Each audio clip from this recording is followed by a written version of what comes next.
Père Hervé Gosselin, donc je suis vicaire sur trois paroisses de l'Oise, Clermont, Saint-Just-en-Chaussée et Liancourt. Je suis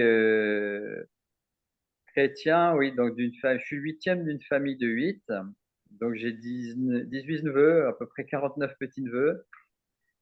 J'ai été 25 ans dans la communauté des Béatitudes. J'étais appelé à être prêtre vers l'âge de 12 ans et j'ai été ordonné à 52 ans. Voilà, donc le Seigneur m'a donné de vivre 40 ans de préparation au sacerdoce, on peut dire.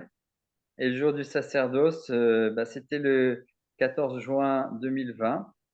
La première lecture, je demande à ma sœur de la lire et elle me dit mais c'est pas toi qui as choisi le texte? Je lui dis non. Et en fait, c'est je t'ai conduit au désert pendant 40 ans pour t'apprendre la pauvreté, pour voir ce que tu avais dans le cœur, si tu allais suivre mes commandements, et pour que tu apprennes que l'homme ne vit pas seulement de pain, mais de tout ce qui sort de la bouche de Dieu. Voilà, alors donc ce soir, je résume, j'étais aussi dans plusieurs pays, mais donc voilà, ce soir, on va se nourrir de quelque chose qui sort de la bouche de Dieu, c'est-à-dire qui est Jésus, sa parole. Voilà. Après, je pourrais raconter beaucoup de choses, ma vie est longue, mais maintenant je suis prêtre, je suis heureux d'être prêtre et je suis dans une paroisse de l'Oise et on s'est rencontré avec Monique, voilà, parce que on prie pour le réveil dans l'Oise et le Val d'Oise dans toute la France d'ailleurs, et ce réveil qui est en train d'arriver. Hein, on voit les jeunes qui arrivent. Moi, j'ai des groupes d'aumônerie, voilà. Cette année déjà, du baptême, 75. Enfin, on voit que le Seigneur vraiment est en train d'accomplir son œuvre. Donc, je remercie le Seigneur. Oui, et puis une dernière chose, j'ai été baptisé dans le Saint-Esprit à l'âge de 12 ans. Pour l'enseignement.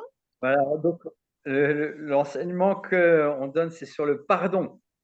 Alors, le pardon, c'est vaste parce qu'il y a pardonner et être pardonné, mais là, le pardon, tel qu'on va le faire, qu'on va voir au début, le texte de référence que je vais vous donner pour ce soir, après, qui sera un peu au centre, je crois que pour tout ce qui est de l'ordre de la prédication, de l'enseignement, il faut tourner notre regard vers Jésus.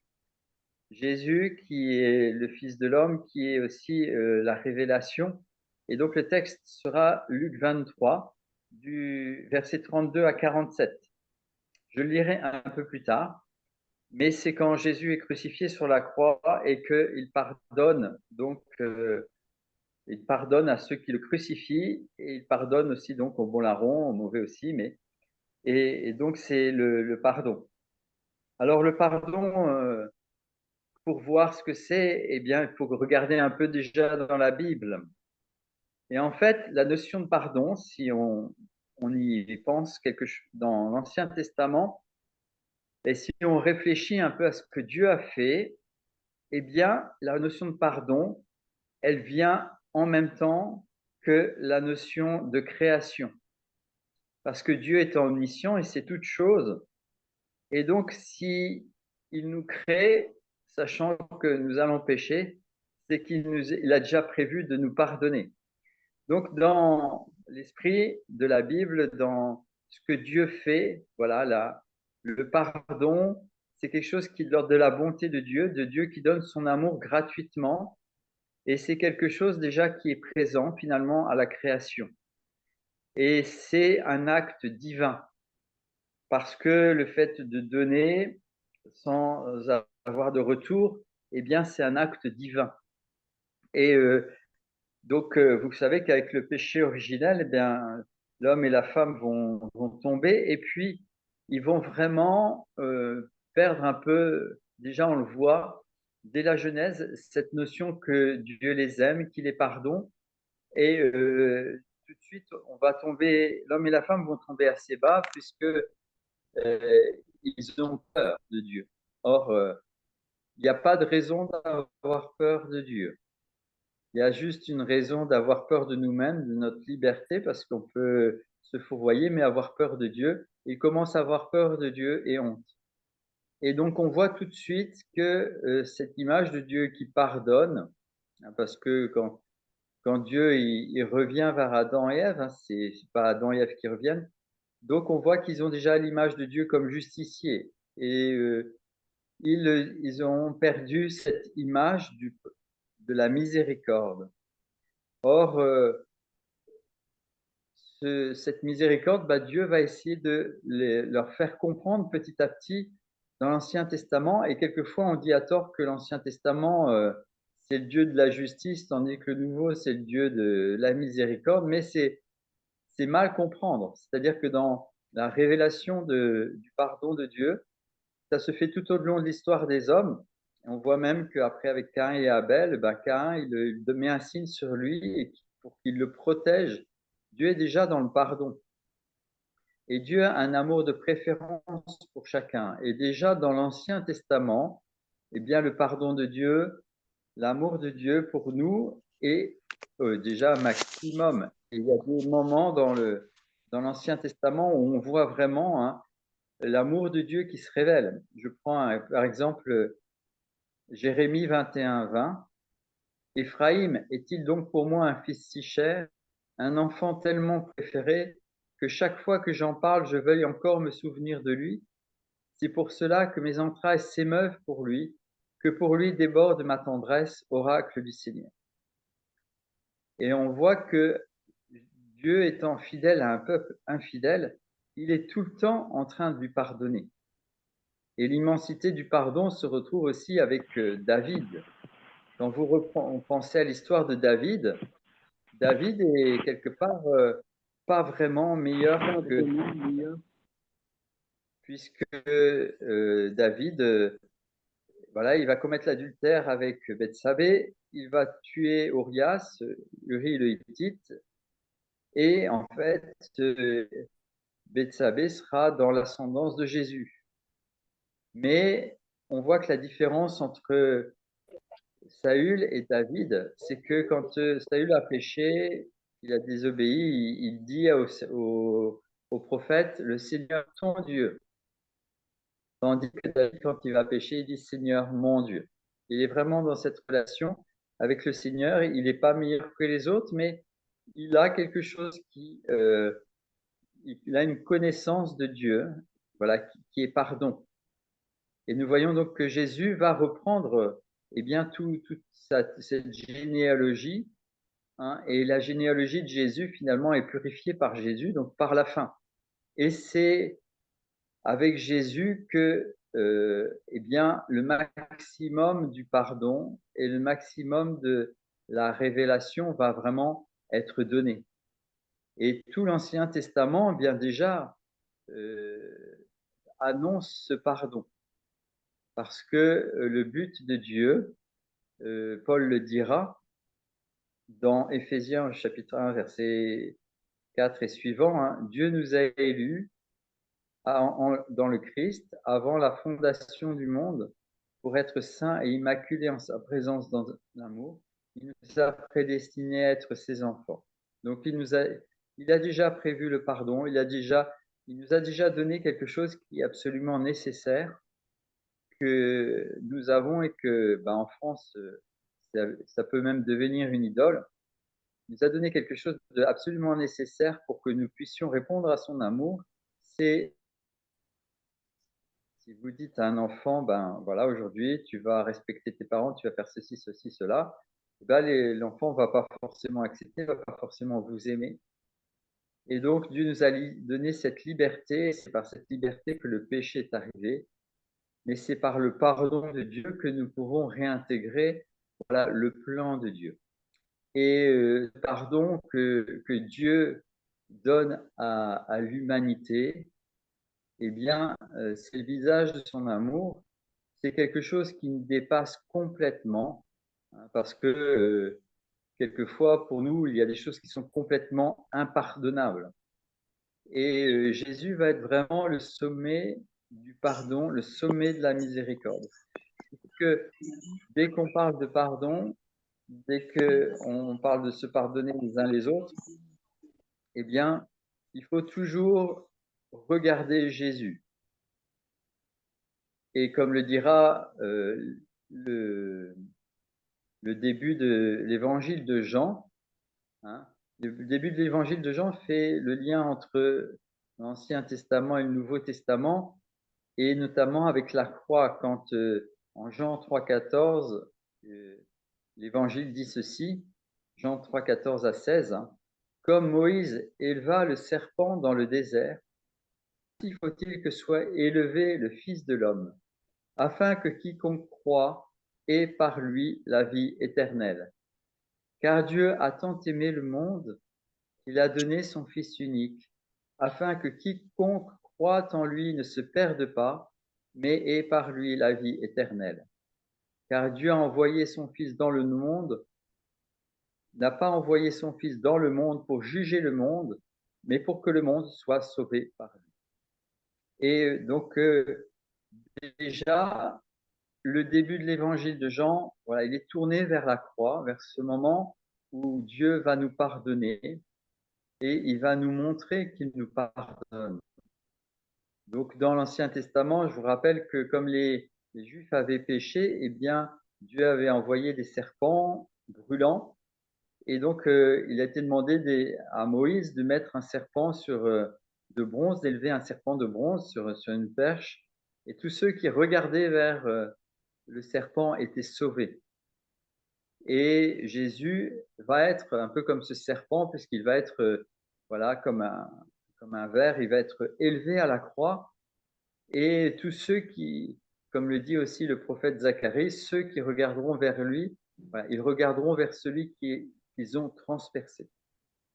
Et donc on arrive à ce passage où je dirais il y a un maximum d'éclairage sur l'amour de Dieu, l'amour inconditionnel de Dieu, l'amour de Dieu qui est de toute éternité, où il se révèle au maximum. Eh bien, c'est vraiment à la croix. Et je vous lis ce texte où, dans Luc, eh bien, Jésus montre qu'il pardonne. Lorsqu'ils furent arrivés au lieu appelé le crâne, donc c'est en Luc 23, 32 et suivant. Lorsqu'ils furent arrivés au lieu appelé crâne, ils y crucifièrent, ainsi que des malfaiteurs, l'un à droite et l'autre à gauche. Et Jésus disait: Père, pardonne-leur, ils ne savent pas ce qu'ils font. Puis, se partageant ses vêtements, ils tirèrent au sort. Le peuple se tenait là à regarder. Les chefs, eux, se moquaient. Il en a sauvé d'autres, disaient-ils. Qu'il se sauve lui-même, s'il est Dieu, s'il est le Christ de Dieu, l'élu. Les soldats aussi se gaussèrent de lui.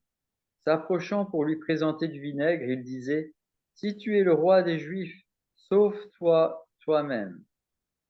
Il y avait aussi une inscription au-dessus de lui: Celui-ci est le roi des Juifs. L'un des malfaiteurs suspendu à la croix l'injuriait: N'es-tu pas le Christ? Sauve-toi toi-même et nous aussi. Mais l'autre, le reprenant, déclara: Tu n'as même pas la crainte de Dieu, alors que tu subis la même peine. Pour nous, c'est justice. Nous payons nos actes, mais lui n'a rien fait de mal. Et il disait: Jésus, souviens-toi de moi quand tu viendras dans ton royaume. Et il lui dit: En vérité, je te le dis, aujourd'hui tu seras avec moi dans le paradis. C'était déjà environ à la 6e heure quand, le soleil s'éclipsant, l'obscurité se fit sur la terre entière jusqu'à la 9e heure. Le voile du sanctuaire se déchira par le milieu, et jetant un grand cri, Jésus dit: Père, entre tes mains, je remets mon esprit. Ayant dit cela, il expira. Voyant ce qui était arrivé, le centenier glorifiait Dieu en disant: Sûrement cet homme était injuste. Et toutes les foules qui s'étaient rassemblées pour ce spectacle, voyant ce qui était arrivé, s'en retournaient en se frappant la poitrine. Alors vous voyez, on est devant Jésus, Jésus qui a été donc déjà accusé injustement, puisqu'il y avait un faux procès. On, on on l'a vraiment accusé injustement. Et Jésus donc arrive ici et puis après il est flagellé. Déjà les disciples l'ont abandonné, il a vécu la trahison de Judas, la triple trahison de Pierre. Ses disciples l'ont quitté déjà, donc il y a que quelques femmes, il y a Jean, il est flagellé. Et vous savez qu'avec la flagellation, eh bien, au bout des lanières, il y avait des billes de plomb. Donc, en fait, tout son corps est lacéré par les lanières, c'est ouvert, il est une plaie ouverte. Ensuite, il doit porter sa croix, le pallium, voilà, et sur le lieu de son épaule, encore, ça s'abîme. Il est cloué sur la croix, les autres sont juste ligotés, mais lui, il est cloué. On lui a mis une couronne d'épines, on s'est moqué de lui, et il est crucifié. En plus, il est crucifié avec des bandits. Et là, Jésus disait, si on s'arrête sur Jésus disait, c'est-à-dire c'est un passé, l'imparfait, c'est-à-dire il était en train de dire. Donc Jésus disait, Père, pardonne-leur, ils ne savent pas ce qu'ils font. Père, pardonne-leur, ils ne savent pas ce qu'ils font. Père, pardonne-leur, ils ne savent pas ce qu'ils font. Père, pardonne-leur, ils ne savent pas ce qu'ils font. Donc Jésus est en train de pardonner, mais vous voyez, il est dans un état de pardon, il est pardonnant, si vous voulez. Vous imaginez, vous êtes torturé, humilié, on lui a enlevé les habits, il est crucifié, on s'est moqué de lui, et il dit, Père, pardonne-leur, ils ne savent pas ce qu'ils font. Et donc, on arrive ici, il y a vraiment quelque chose de l'ordre du miracle. Comment un homme, puisque Jésus est vrai homme, il a souffert comme il nous a tellement aimés qu'il est, depuis la première cellule jusqu'à la croix, voilà, il a vécu tout ce que nous vivons. Toute sa vie est pardon, hein, et nous sommes à son image dès la première cellule, nous sommes à l'image de Jésus. Et Jésus dit, à ce moment-là, alors qu'on l'humilie injustement, il dit, Père, pardonne-leur, ils ne savent pas ce qu'ils font. C'est un véritable miracle. Il y a des miracles de l'ordre de la création et il y a des miracles de l'ordre de la rédemption. Que quelqu'un puisse avoir autant d'amour pour pardonner alors que c'est injuste. Et puis, les gens continuent de se moquer de Jésus. Et là, il y a quand même un deuxième miracle, puisque celui qu'on appelle le bon larron, qui n'est pas forcément quelqu'un de bon, puisqu'il est crucifié sur une croix, et il dit, pour nous, c'est justice, nous payons nos actes. Ça veut dire qu'il a conscience que ce qu'il a fait est mal et qu'il mérite la mort. Donc, c'était pas une bonne personne en tant que telle, c'était aussi un mauvais quelqu'un qui avait vraiment fait les choses de grave. Et là, il se passe un deuxième miracle. Et souviens-toi de moi quand tu viendras dans ton royaume. Donc, il comprend qu'il est pardonné par Jésus et il se convertit. Et devant le pardon de Jésus, il se convertit. Et le centenier, après, dit, sûrement cet homme était injuste. Et dans l'évangile parallèle, je crois, dans Matthieu, il dit, cet homme était vraiment le Fils de Dieu. Et à ce moment-là, il est noté, c'était la 6e heure, le voile du temple se déchira. C'est-à-dire la communication entre le ciel et la terre qui a été lieu à Jérusalem où Dieu avait été entré dans le temple avec la Shekhina. La communication entre le ciel et la terre est coupée, c'est-à-dire le ciel vient sur la terre et le vrai visage de Jésus, le vrai visage de Dieu, le vrai visage du Père, parce que Jésus a dit, qui me voit, voit le Père, est révélé là à la croix. C'est le maximum de la révélation de la miséricorde de Dieu. Et des âmes comme Thérèse de l'Enfant Jésus, hein, et de la Sainte Face ont bien perçu, hein, cette image de la miséricorde et du pardon de Dieu. Et ils ont inscrit dans leur âme, hein, puisque par exemple Sainte Faustine, quand il dit d'écrire, de faire l'icône du Christ miséricordieux, Jésus lui demande de la peindre dans son âme. Eh bien, le pardon est inscrit en nous en devenant fils et filles de Dieu. Heureux les artisans de paix, car ils seront appelés fils et filles de Dieu. Il est inscrit par Dieu en nous par le baptême, parce que nous sommes pardonnés. Et nous sommes invités, comme Jésus, à pardonner. Et ce pardon, vous voyez, c'est quelque chose qui n'est pas juste humain. Parce que parfois, souvent, on peut ne pas avoir aucune raison de pardonner humainement. C'est vraiment une œuvre divine. C'est une œuvre divine, que ce soit un gros pardon, une trahison dans un couple, quelque chose comme ça, ou même des petits pardons eh bien, qui doivent être donnés tout au long d'une journée ou tout au long d'une vie. Hein. On dit souvent pour les couples, hein, qu'est-ce qui est plus lourd, qu'est-ce qui est plus lourd, 1 kilo de plomb ou 1 kilo de plume? Alors c'est tous les deux un, un kilo.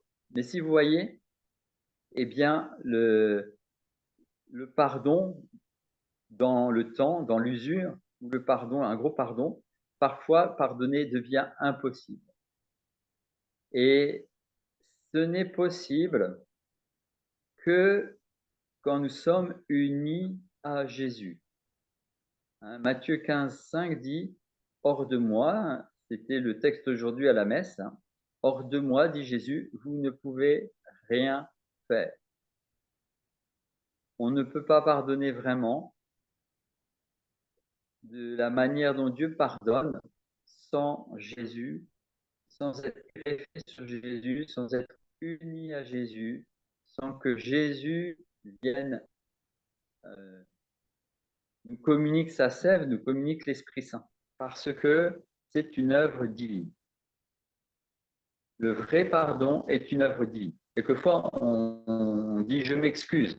Alors, je m'excuse, c'est pas je te demande pardon, c'est pas pareil. Vous voyez, quand on dit je m'excuse, on évite un peu l'humilité en disant je te demande pardon. Mais le pardon du fond du cœur. Et c'est quand même quelque chose qui est exigeant, parce que Jésus nous apprend dans le Notre Père, hein, en Matthieu 6, hein, pardonne-nous comme nous pardonnons à ceux qui nous ont offensés. Et il ajoute après, parce que si vous ne pardonnez pas, votre Père céleste non plus ne vous pardonnera pas vos fautes. Alors on se dit, d'accord pour les petits pardons, etc. Mais voilà, si on est victime, si quelqu'un a tué quelqu'un de votre famille, si vous êtes abusé, ben, pardonnez comme nous pardonnons, parce que sinon notre Père céleste ne nous pardonnera pas. Et puis en plus, quand Jésus parle du débiteur impitoyable qui doit 10 000 talents, hein, 60 millions de pièces d'argent, et puis qui est pardonné, après, à celui qui lui en doit 100, il le met en prison. Jésus dit qu'il ira en prison jusqu'à ce qu'il ait tout remboursé. Voilà ce qui arrivera à ceux qui ne pardonnent pas du fond du cœur. Comment peut-on pardonner de cette manière? C'est impardonnable. Et vous voyez, donc là, on a un mystère qui est celui de Dieu, et on voit bien que là, que le pardon est une œuvre divine. C'est quelque chose qui nous dépasse. Mais la bonne nouvelle, c'est que Dieu peut nous rendre capables du pardon. Et vous voyez, quand on a l'exemple, Corrie ten Boom, c'était une missionnaire hollandaise et juive qui a fait les camps de concentration. Eh bien, après, elle a été missionnaire, elle parcourait le monde et puis un jour, un monsieur avec un accent allemand vient vers elle et puis il dit, je suis content de vous voir, voilà, parce que en fait, c'était un des gardiens du camp où elle avait été emprisonnée. Et lui, entre-temps, s'était converti. Il avait demandé au Seigneur de voir des personnes qui étaient dans le camp pour pouvoir leur demander pardon. Et puis, au moment où il demande pardon, eh bien, Corrie se rappelle de toutes les humiliations qu'elle a endurées, sa sœur qui est morte, toutes les humiliations, etc. Et dans la foi pure, elle lui tend la main et au moment où elle lui serre la main, eh bien, l'onction descend sur elle et le pardon coule en elle. Voilà, le pardon du Saint-Esprit, la grâce du Saint-Esprit descend en elle. Et on voit que le pardon, vous voyez, comme œuvre divine, c'est un acte de foi. Quelquefois, on lit la parole, on peut lire l'écriture à plusieurs sens. Quand Jésus dit en Jean 14, 12, celui que certains font des œuvres plus grandes que lui parce qu'il va vers le Père, eh bien, ça peut être des œuvres évidemment de miracles, de prodiges, mais ça peut être aussi des œuvres de pardon. Parce qu'une œuvre de pardon, quand je pardonne à quelqu'un, je le délie. Quand Jésus souffle sur ses disciples, il dit, tous ceux à qui vous pardonneront, tout ce que vous aurez lié sur la terre sera lié dans les cieux, tout ce que vous aurez délié dans la terre sera délié dans les cieux. Délier, c'est pardonner. Et quand en latin, on dit qu'on absout quelqu'un, c'est à la fois délier et pardonner. Donc le prêtre, quand il pardonne au nom de Jésus une personne, c'est Jésus qui pardonne à travers lui, et la personne est vraiment pardonnée. Et quand je pardonne à quelqu'un qui me fait du mal, je délie aussi la personne. Et même si cette personne est morte, je peux délier la personne en lui pardonnant. En lui pardonnant. Parce que dans la relation, vous voyez, voilà, si vous avez deux bouts, la relation, c'est le lien entre les deux. Il y a une personne qui change, le lien change. Voilà, le pardon change quelque chose. Alors, le pardon, c'est facile à dire, c'est quelquefois presque impossible à faire. Et donc, il faut comprendre pour pouvoir entrer dans le pardon hein, ce que c'est que le pardon. Et c'est quelque chose qui ne peut pas se vivre sans Saint-Esprit, qui ne peut pas se vivre sans la grâce. Et la démarche du pardon, c'est aussi une démarche de décision et de guérison. Et donc, on le voit, le pardon, comme dans l'exemple que je viens de donner chez Corrie ten Boom, c'est un acte de foi. C'est-à-dire que je crois que Dieu peut me transformer, je crois que Dieu peut me restaurer. Je crois, c'est aussi un acte de sagesse, on peut dire, hein, puisque si je connais la parole de Dieu, hein, je sais que si je ne pardonne pas, mon Père céleste non plus ne me pardonnera pas. Donc, c'est un acte de foi qui est lié à l'intelligence de la foi. Et pardonner, ça veut dire tout simplement, quand on a compris le sens de ces paroles, qu'on veut aller au ciel. Donc, c'est un acte aussi intelligent, tout simplement. Hein, parce que si je veux aller au ciel, mais que je n'ai pas pardonné, imaginez que vous voyez votre ennemi le plus féroce qui est au ciel, Dieu lui a pardonné. Et au moment d'entrer au ciel, vous voyez votre ennemi en paix avec Dieu, étant pardonné. Si vous n'avez pas pardonné, vous ne voudrez pas aller au ciel. Donc, pardonner, vouloir pardonner, c'est pareil que vouloir aller au ciel, si vous voulez. Et c'est un acte de foi. Et c'est vraiment la foi qui peut nous faire poser cet acte, même si on ne le sent pas. Parce que la difficulté dans le pardon, c'est que comme l'autre m'a blessé, ça va complètement à l'inverse de ma sensibilité, de mon être intérieur, de mon cœur qui est blessé. Et la foi, eh bien, c'est justement ça. Quand Abraham va poser son acte de foi pour ce qu'on appelle le sacrifice d'Abraham, le sacrifice d'Abraham, en fait, ne va pas avoir lieu. Mais l'acte de foi, le sacrifice intérieur d'Abraham, lui, il a lieu. Le sacrifice intérieur d'Abraham, il a lieu. Il lève le couteau sur son fils, qui est le fils de la promesse. Et donc, il y a dans l'acte de foi d'Abraham, qui est complètement fou, finalement, ça le mène, comme dira l'Épître aux Hébreux, finalement, Abraham croyait que Dieu pouvait ressusciter les morts.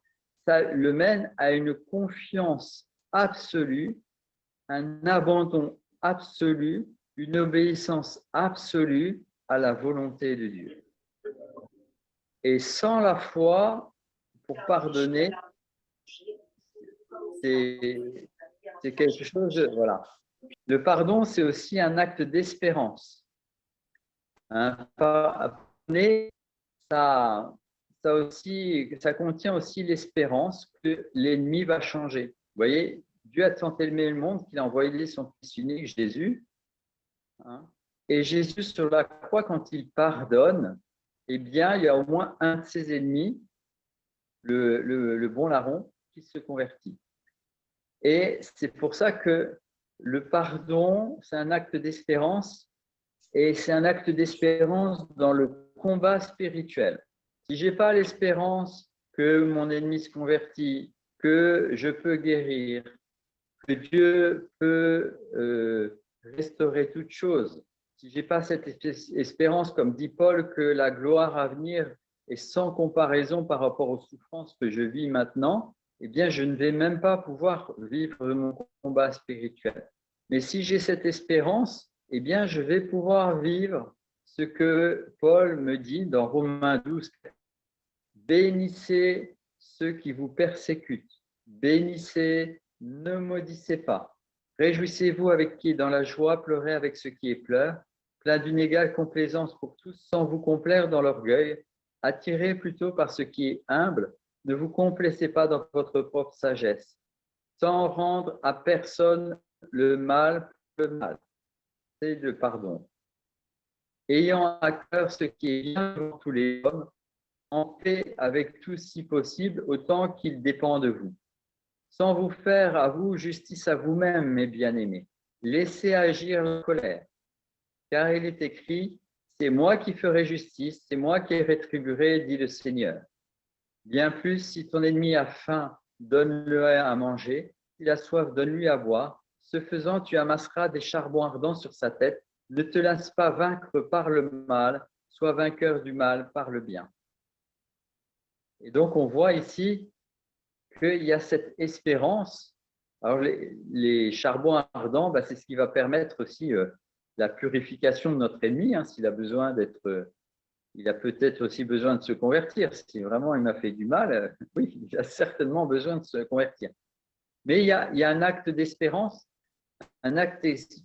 aussi que la relation, ce n'est pas juste moi et mon ennemi. C'est moi, mon ennemi et Dieu. Entre moi et mon ennemi, il y a le Christ.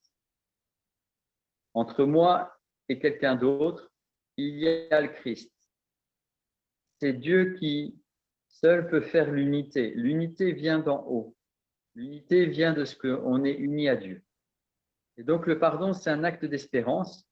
Et enfin, c'est un acte d'amour. Alors, ce qui est compliqué pour nous, c'est qu'on est dans une société, quand on parle d'amour, c'est souvent très affectif. C'est-à-dire que on le sent, on ne le sent pas. Mais on commence à aimer ses ennemis, non pas quand on sent qu'on les aime, on commence à aimer nos ennemis quand on commence à prier pour eux. Ça ne veut pas dire qu'on est d'accord avec eux. Et donc, le pardon, enfin, c'est souvent c'est une grâce. Hein. Je vous parlais de Corrie ten Boom. Au moment où elle a posé son acte de foi, l'onction est arrivée.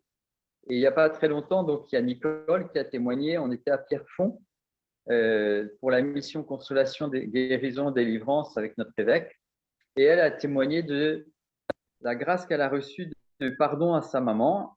Sa maman avait tué son petit frère quand elle était petite et elle avait dû fuir. Enfin, elle avait été mise. Et puis ensuite, elle est allée au Canada pour la revoir parce qu'un prêtre suivait sa maman. Voilà, il y a eu tout un chemin. Et puis, quand elle l'a vue la première fois, euh, elle a trouvé sa maman qui n'était pas belle parce qu'elle était à l'hôpital psychiatrique, elle avait perdu des dents, etc. Mais elle y était quand même. Et puis tout à coup, elle a eu la grâce et elle a écrit ceci qu'elle nous a dit.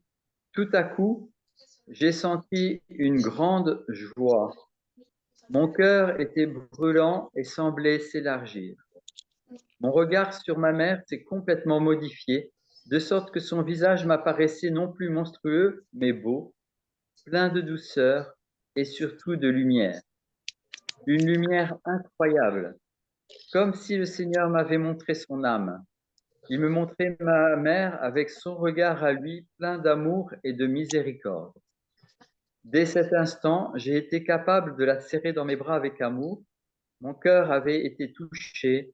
Je me suis senti très fier d'être sa fille. Et vous voyez donc, elle en était complètement incapable. Donc le pardon, c'est un acte de foi, mais c'est aussi une grâce. Et cette grâce, c'est cette grâce aussi dont parle Thérèse de l'Enfant Jésus quand elle dit, parce que pour vivre dans une communauté religieuse, on vous demande qu'est-ce qui est le plus difficile dans la communauté religieuse, c'est la vie communautaire. Parce qu'il faut tout le temps pardonner. Dans un couple, quand l'autre a des petites manies, tout ça, il faut tout le temps pardonner. Dans une communauté religieuse, c'est pareil. Et elle dit ceci, elle a eu cette grâce qui est liée à la charité et au pardon. Je sentis la charité entrer dans mon cœur, le besoin de m'oublier pour faire plaisir aux autres. Dès lors, je fus heureuse. Alors, vous voyez, donc, le pardon, c'est vraiment un acte de foi, un acte d'espérance, c'est un acte d'amour. Et il ne peut pas se faire sans Jésus. Et puis, il y a un moment où on reçoit, soit cette grâce de lumière sur l'autre, soit aussi cette grâce de guérison qui nous permet d'aimer l'autre, que notre cœur, voilà, qui a été vraiment blessé, puisse aimer à nouveau l'autre.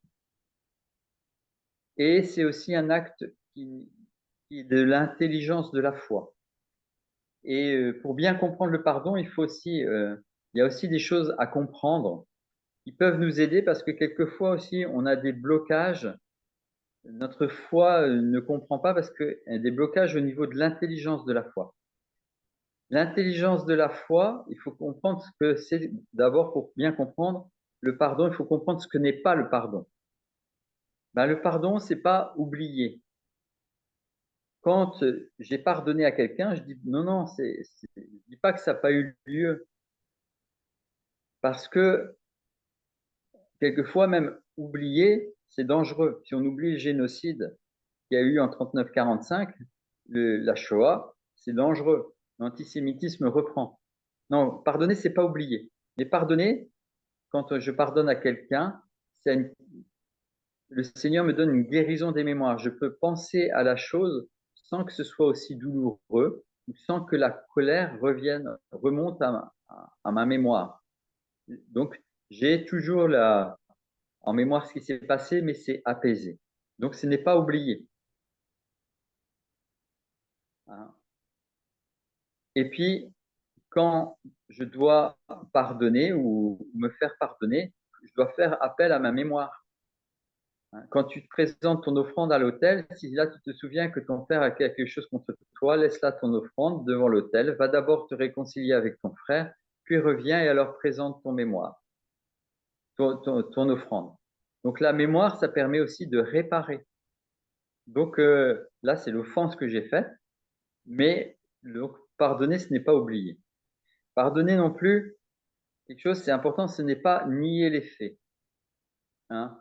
Le déni, c'est pas du pardon. Il dit non, non, c'est pas de sa faute, il s'est rien passé. Non, non. S'il s'est passé quelque chose, il s'est passé quelque chose. Hein. Et quelquefois, dans les cas graves, il peut y avoir de la sidération, du refoulement. Et puis après, ça revient plus tard. Mais donc, pardonner, dans le pardon, il y a un jugement, si vous voulez, sur l'acte, pas sur la personne. Pardonner, c'est que si je dis je te pardonne ceci, ça veut dire que ce que tu as fait, c'est mal. Il y a un jugement. Mais je te pardonne. Moi, je ne me laisse pas emprisonner là-dedans. Je, j'entre dans l'amour de Dieu pour toi et je ne me laisse pas emprisonner dans ma colère, dans ma rancune. Pardonner, donc, ce n'est pas non plus excuser. Hein. Je lui pardonne, ce n'est pas sa faute. Hein. C'est comme si on niait la responsabilité morale de l'autre. Ben non. Il peut y avoir des circonstances atténuantes, des explications, mais dans la mesure où j'ai quelque chose à pardonner, il y a aussi un degré de liberté. Hein. Et pardonner, voilà, ce n'est pas non plus déculpabiliser. Hein. Si on a fait quelque chose de mal, euh, il ne suffit pas de déculpabiliser. Par exemple, dans la société, par rapport à l'avortement, les sociétés, c'est de déculpabiliser. Mais ça empêche les femmes de guérir parce qu'il faut reconnaître son péché, même si c'est 1% parce qu'on a été conditionné, parce qu'on a été sous contrainte. Il faut reconnaître son péché, le donner à Jésus, donner le poids à Jésus et laisser Jésus nous guérir.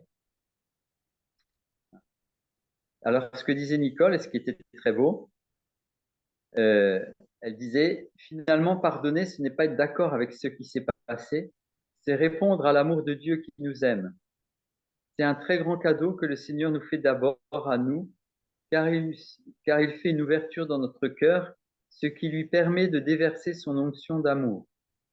Le plus difficile, c'est de lutter contre soi-même, notre orgueil, notre colère, notre culpabilité, nos serments intérieurs, nos principes, nos jugements. Mais il faut aller au-delà. Nous avons à décider de pardonner, à faire un petit pas, et le Seigneur fera le reste. Voilà. Donc, ça illustre un peu ce que je vous dis. Donc, le pardon est une ouverture dans notre cœur. Hein. Et c'est Dieu qui doit faire cette ouverture. Parce que pardonner, c'est pas un acte, je peux pas pardonner sur commande automatique. Hein, c'est le fruit de ma liberté. Pardonne-nous comme nous pardonnons. Parfois, nous pardonnons mal, mais quand nous aussi, ce qu'il faut comprendre, c'est pardonne-nous comme nous pardonnons. Pardonne. On ne dit pas pardonne-moi comme je pardonne. Et par exemple, Adrienne von Sperr, qui est une mystique, à un moment, elle n'arrivait pas à dire pardonne-nous comme nous pardonnons à cause des pardons qu'elle avait à donner.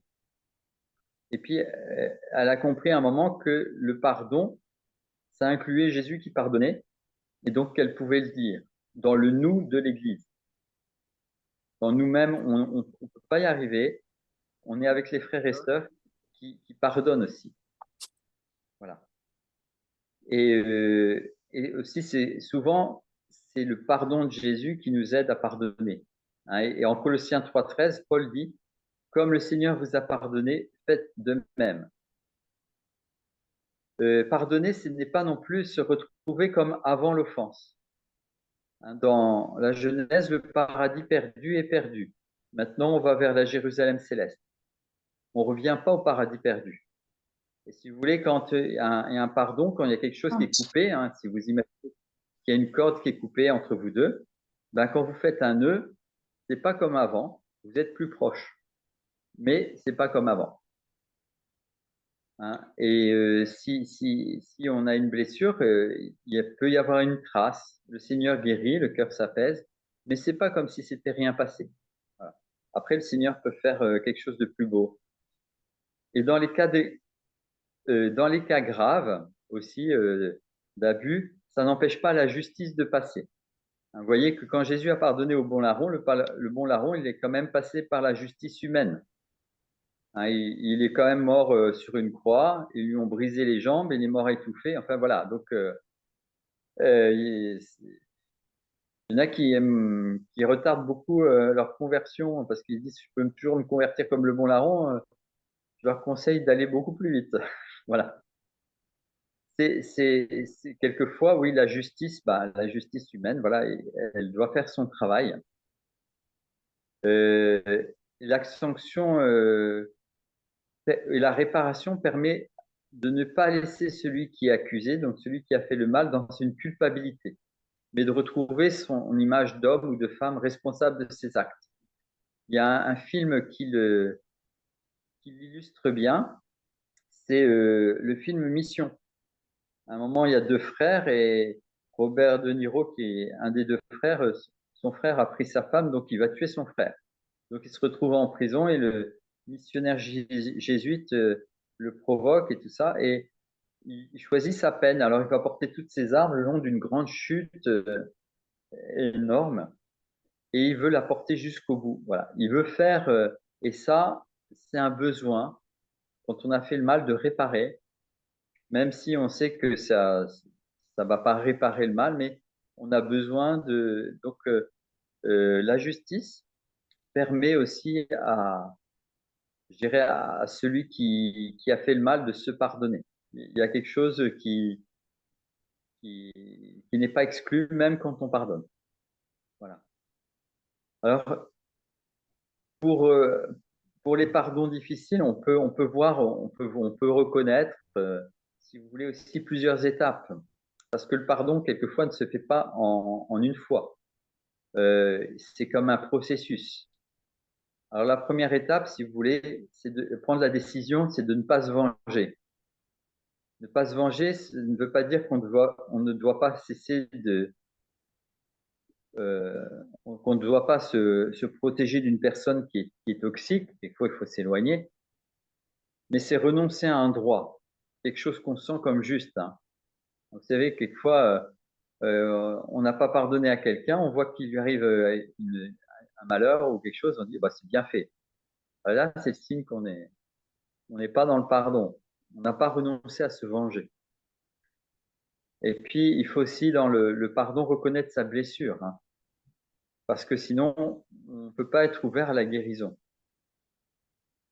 Et la blessure n'est pas forcément proportionnelle à l'offense reçue, parce que quand on attend plus quelque chose d'une personne, on est plus blessé. Dans un couple, une petite chose peut être plus blessante que si quelqu'un, un inconnu, fait quelque chose de pire dans, dans, dans ma vie. Voilà. Et l'incapacité à pardonner relève souvent d'une blessure et quelquefois même des choses qui sont liées à l'enfance, et donc ça demande quelquefois un travail de la mémoire, de la guérison intérieure.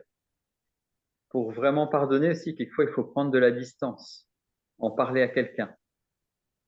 Une des raisons pour laquelle quelquefois une blessure du pardon, liée au pardon est insupportable, c'est qu'on est seul à la porter. On voit pour les victimes d'abus qu'il faut libérer la parole. C'est vrai que la parole libère. Et ça permet aussi quelquefois, quand il y a une mauvaise interprétation, bien aussi d'apaiser. Ensuite, il faut aussi se pardonner à soi-même d'avoir tant de mal à pardonner. Quelquefois, on a du mal à accepter nos limites, nos failles, accepter qu'on ne sait pas aimer ou qu'on n'a pas la force de Jésus, voilà. Et puis aussi, donc, on l'a dit, il ne faut pas excuser, mais voir l'offenseur pour lui rendre la dignité. Il faut aussi, ce qui est important, quelque chose aussi par rapport au pardon, c'est découvrir le sens positif d'une blessure et rebondir plus haut, hein. Parce que souvent, le lieu de la blessure, par exemple, il y a des gens qui ont été orphelins, etc. Bon, ça peut être le lieu de ma mission. Après, de m'occuper des autres qui ont vécu la même chose. Et ces autres, ben, ils peuvent vous écouter parce que souvent, on n'est pas écouté quand on veut dire quelque chose à quelqu'un, et tu sais pas ce que j'ai vécu. Or, quand quelqu'un a vécu voilà, quelque chose de grave et que voilà, il a pardonné, eh bien, euh, il peut être missionnaire. Et donc, souvent, lié à nos blessures, sont liées à une mission. Ça, c'est quelque chose qui revient souvent dans la vie spirituelle. Et puis, il faut découvrir que soi-même, on a été pardonné. hein, pour pardonner, ça peut être bon de voir aussi tout ce que le Seigneur nous a pardonné. Donc, on croit quelquefois qu'on a beaucoup de choses à pardonner aux autres, et puis mais si on regarde ce que le Seigneur nous a pardonné, comment il nous a aimés inconditionnellement, ben, ça aide vraiment aussi à pardonner. Puis il faut volontairement aussi s'ouvrir à la grâce de pardonner. C'est-à-dire c'est volontaire, hein. On peut s'y fermer, on peut s'ouvrir, mais c'est s'ouvrir à une grâce, hein. C'est pas je vais pardonner volontairement. Ça, vous n'allez pas y arriver. Et parfois le pardon, eh bien, il faut quand même mettre fin en relation avec l'offenseur ou pas, ou partir sur des nouvelles bases. Mais par exemple, oui, il y a des quelquefois il faut mettre, si l'offenseur, voilà, est pas changé, est toxique, il faut quelquefois mettre fin à la relation, hein. On pardonne, mais pour la réconciliation, il faut que l'offenseur, il demande pardon et qu'il fasse un chemin. Le pardon, c'est pas la réconciliation. Voilà. Donc, et enfin, pour vraiment entrer dans ces grâces de pardon, surtout quand c'est difficile ou quand voilà, eh bien, une des bonnes choses qui peut être fait, c'est de prier. Évidemment, de prier justement avec le texte que nous avons lu avec Jésus à la croix, hein. Parce que, comme dit le curé d'Ars, voilà, l'homme est un pauvre qui doit tout demander à Dieu. Donc, même la grâce de pardonner, c'est une grâce qu'il faut demander à Dieu. Voilà. Bah, je vais conclure avec ça. Je pense qu'il y a déjà beaucoup de choses. On est à peu près voilà, dans les temps, et puis peut-être qu'il y a des questions. Voilà, merci Père. Nous allons passer au temps de questions-réponses. Est-ce que Tony, tu pourrais gérer ce moment, s'il te plaît? Oui, oui, je vais essayer de gérer ça. Si vous avez des questions, n'hésitez pas, ouvrez vos micros, vous pouvez poser directement vos questions. Vous pouvez aussi directement passer par le chat et à ce moment, je lirai les questions au Père Hervé.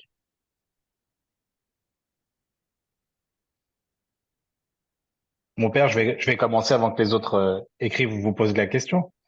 Euh, Oui, on est sur le pardon et on sait que le pardon, nous, dans les groupes du renouveau, on s'aperçoit que le pardon qui est non donné bloque beaucoup de choses, aussi bien les guérisons que certains problèmes dans la vie de certaines personnes qui viennent dans nos groupes.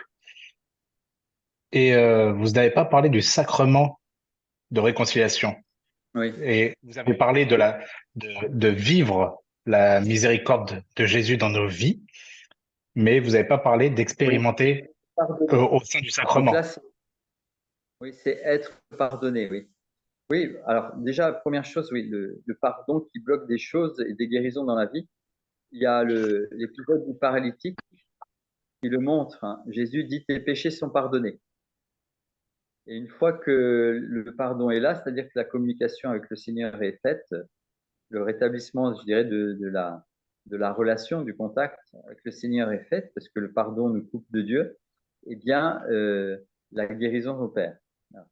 Et donc, dans le sacrement, où on demande à être pardonné, c'est pas le fait de pardonner à quelqu'un qui nous a fait du mal, mais on est pardonné. Eh bien, le Seigneur nous donne ce pardon qui est donné à la croix. Et comme Jésus à la croix, enfin après la croix, il est apparu à ses disciples, il a soufflé sur eux, il a dit recevez l'Esprit Saint et tous ceux à qui vous remettrez les péchés seront remis dans le ciel. Et, et bien les prêtres, voilà, ont cette grâce quand on vient demander pardon, ben, de pouvoir donner ce pardon de Jésus. Et c'est vrai que une des choses qui arrive le plus souvent après que les gens se confessent, ils disent je me sens tout léger. Et il y a pas très longtemps, donc c'est arrivé à la paroisse pour le jour de la miséricorde. Eh bien, c'est vrai que le pardon débloque des situations. Et j'ai eu pour le jour de la miséricorde, donc le dimanche après Pâques, un paroissien qui est venu, qui a voulu donner son témoignage, donc un témoignage assez court. Il a, il a voulu se confesser après les rappels qui étaient faits à l'église sur la confession, sur le pardon.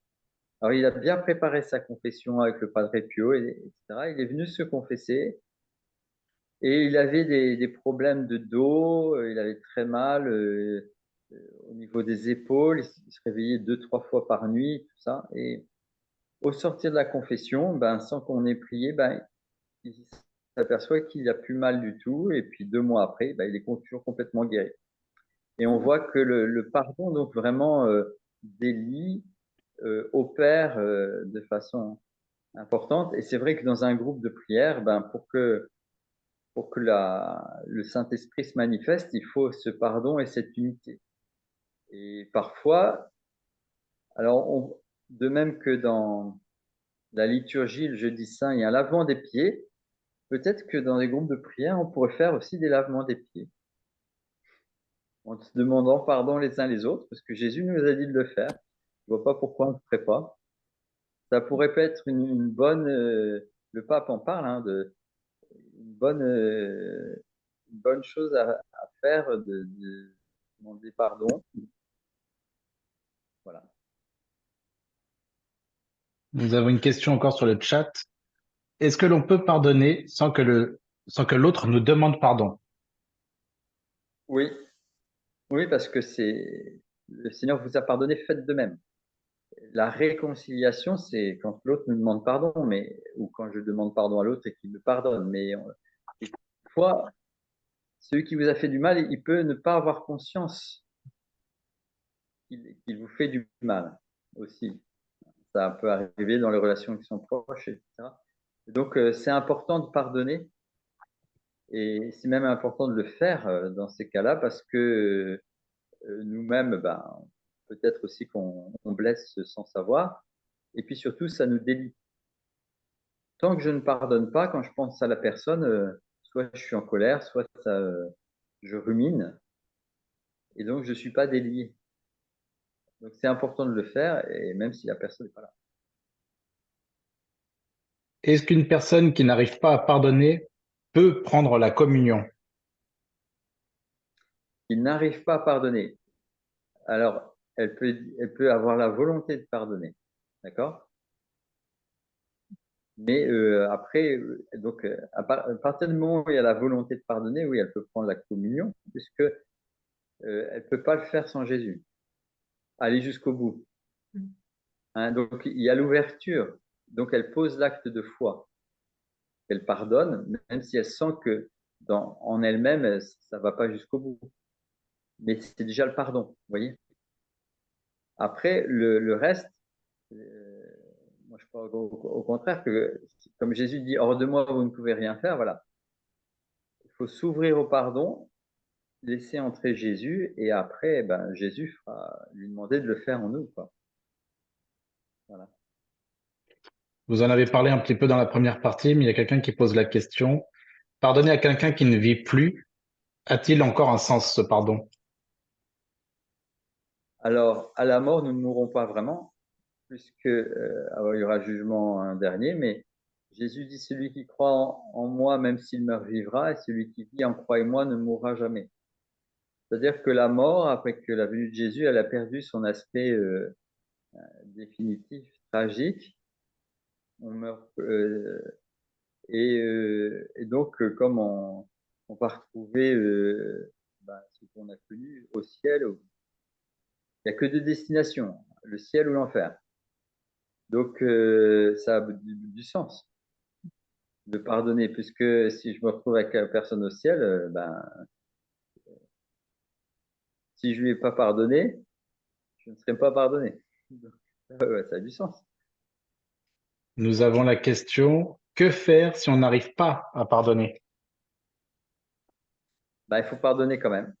C'est-à-dire, il faut dire, Seigneur, je n'ai pas envie de pardonner, mais je pose l'acte de foi. Je te demande de tout faire en moi, de venir le faire en moi. Voilà, parce que c'est un don. Hein. Je jeterai de vous le cœur de pierre, je vous donnerai un cœur de chair, dit Jésus. C'est de l'ordre d'un miracle, mais ce miracle, il faut le prendre par la foi. Je parlais des miracles, bon, des guérisons et tout ça, mais il y a aussi des miracles de rédemption. Ça, c'est un miracle de rédemption. Nous avons encore une question qui était, alors, on vous remercie pour l'enseignement. Comment je peux réagir si la personne n'accepte pas mon pardon? Ah ben, le pardon, vous l'offrez. Si elle n'en veut pas, elle n'en veut pas. Mais vous avez fait votre part. On peut agir que de son côté. La seule personne que je peux, j'ai jamais converti personne. La seule personne que je peux aider à convertir, c'est moi.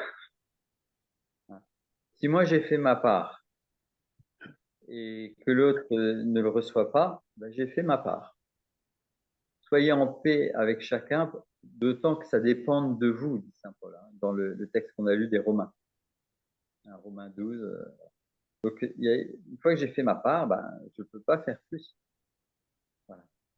Et après, je peux prier. Il y a des choses qui se résolvent dans le temps. Alors, encore une question.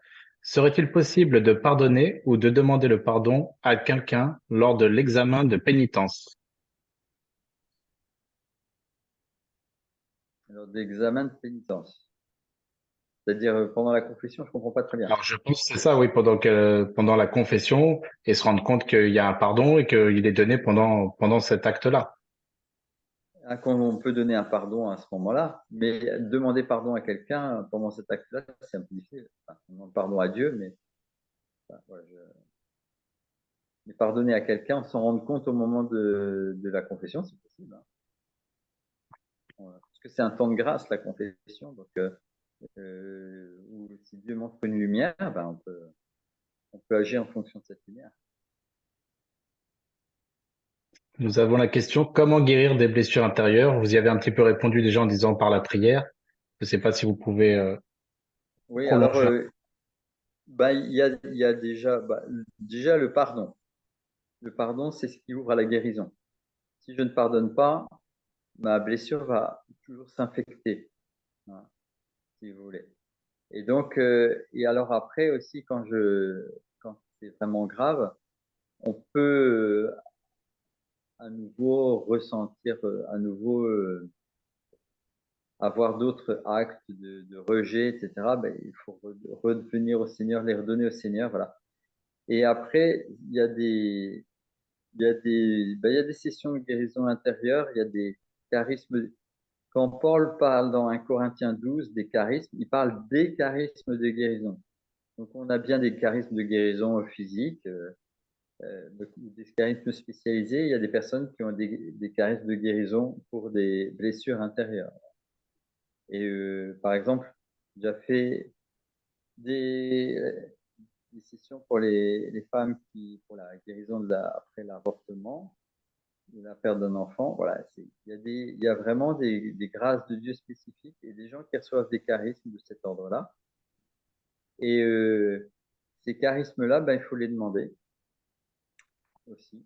Parce que aspirer au charisme, surtout celui de prophétie, dit saint Paul, mais pas que.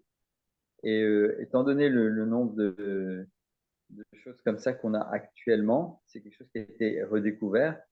Et alors, il y a plusieurs écoles de guérison. Il y en a qui ont beaucoup développé ça. Il y a Henri Lemay, il y a d'autres des écoles qui sont reconnues où ils ont expérimenté. Voilà. Et il y a des gens aussi qui prient pour ça, des priants. Ça peut être une solution. Comment pardonner à quelqu'un qui continue à nous faire du mal? Ah, donc, c'est être pardonnant. C'est ça. Bah, là, c'est une vie de sainteté. Alors, le seul moyen, c'est d'être uni à Jésus. Hein. Là, il n'y a pas d'autre moyen que de l'union à Dieu. Hein.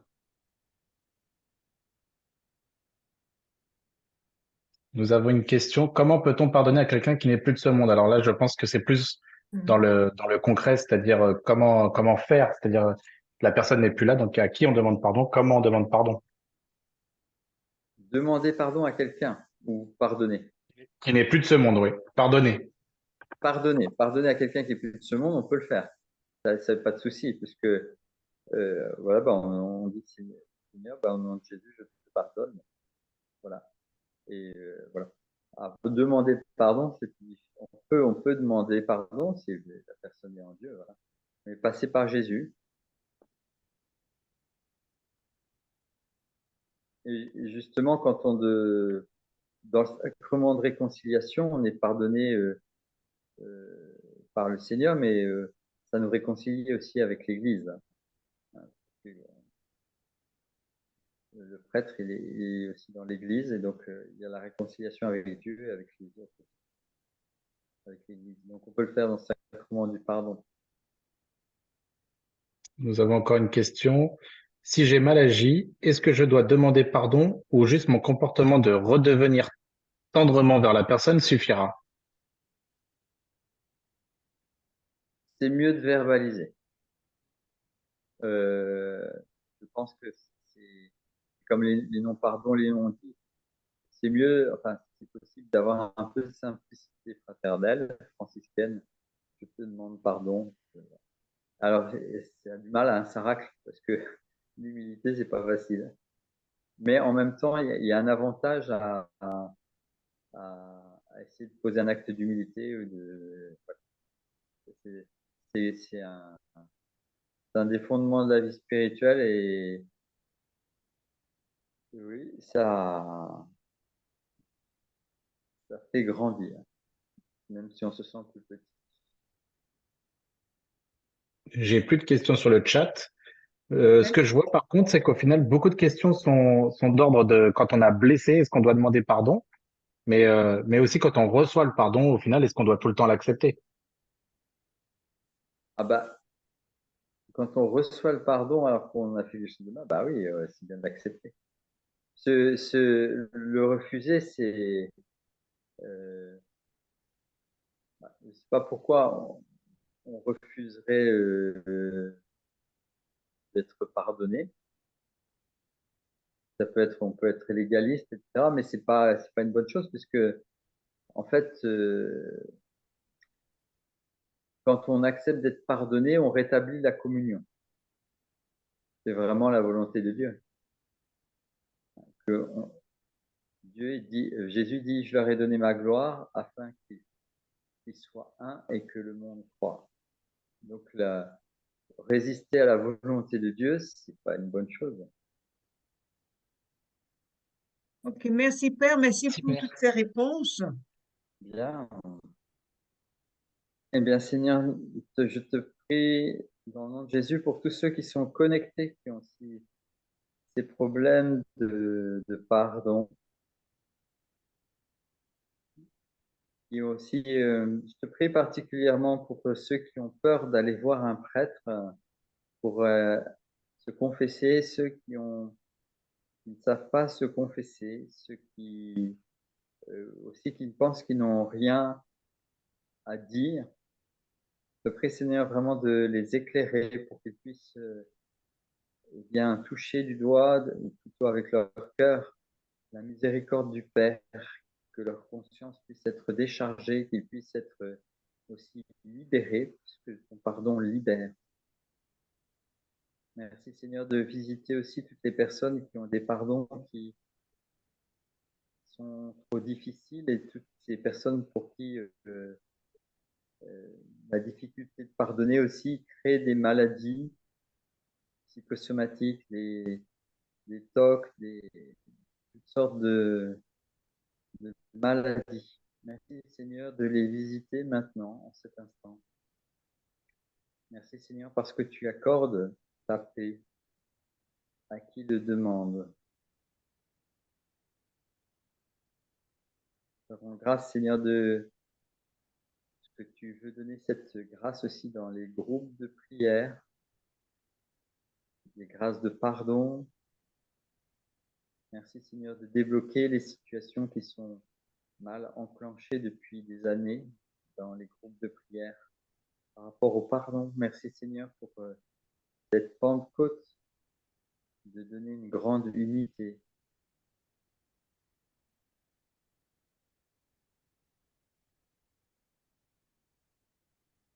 Merci aussi, Seigneur, de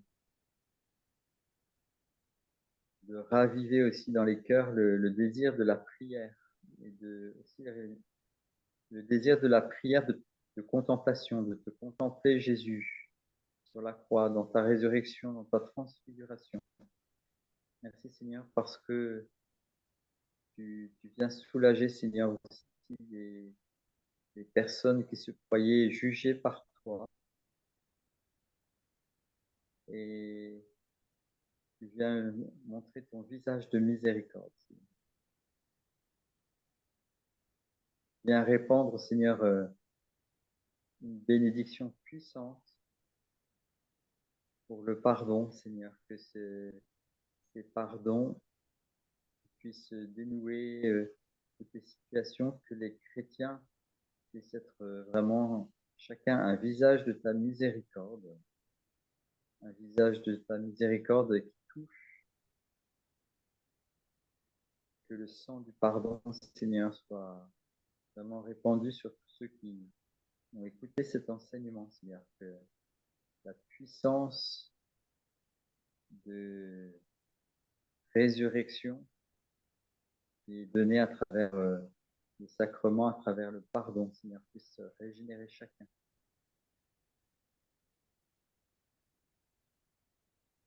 Et préparer chacun à cette Pentecôte qui vient.